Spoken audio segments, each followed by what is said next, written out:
কেউ যদি স্বপ্নে রশি দেখে তাহলে এটা গুড সাইন। তাহলে রশি দেখা মানে এখানে আমরা আল্লাহর ওয়াদাগুলো যেন পূরণ করি পারি, এটা ইঙ্গিত করছে।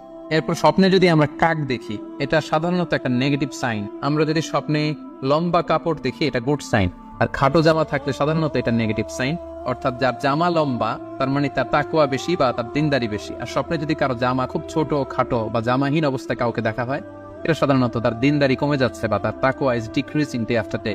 স্বপ্নে যদি কেউ দেখে সে দুধ খাচ্ছে, এটা একটা ভালো সাইন, তার জ্ঞান বৃদ্ধি পাবে বলে এটা একটা সাইন বা আলামত বহন করে। এবার স্বপ্নে যদি কেউ দেখে যে সে আজান দিচ্ছে, এটাও ভালো সাইন। স্বপ্নে আজান দেয়া এটা সাইন হচ্ছে সে হয়তো অচিরে হজ করতে যাবে। এবার স্বপ্নে যদি কেউ গর্ত দেখে যে সে গর্ত খুঁড়ছে বা তার জন্য কেউ গর্ত খুঁড়ছে, এটা ষড়যন্ত্রের সাথে সম্পৃক্ত। এবার স্বপ্নে যদি কেউ নৌকা দেখে জাহাজে আরোহণ করছে বা নৌকায় আরোহণ করছে, এটা তার জন্য একটা ভালো সাইন, সে কোনো বিপদ থেকে মুক্তি পাবে বলে ধারণা করা যেতে পারে। ইমাম মুহাম্মদ ইবনে সিরিনের কাছে এক লোক এসে বলল যে ইমাম, হে ইমাম, আমি স্বপ্নে দেখেছি যে আমি একটি শস্য ক্ষেত্র চাষ করছি কিন্তু কোনো ফসল হচ্ছে না, এটা মানে কি? তিনি ব্যাখ্যা করে দিলেন, আনতা তা'জিলু আন ইমরাআতিক, অচিরেই হয়তো তোমার স্ত্রীর সাথে তোমার সেপারেশন হয়ে যেতে পারে।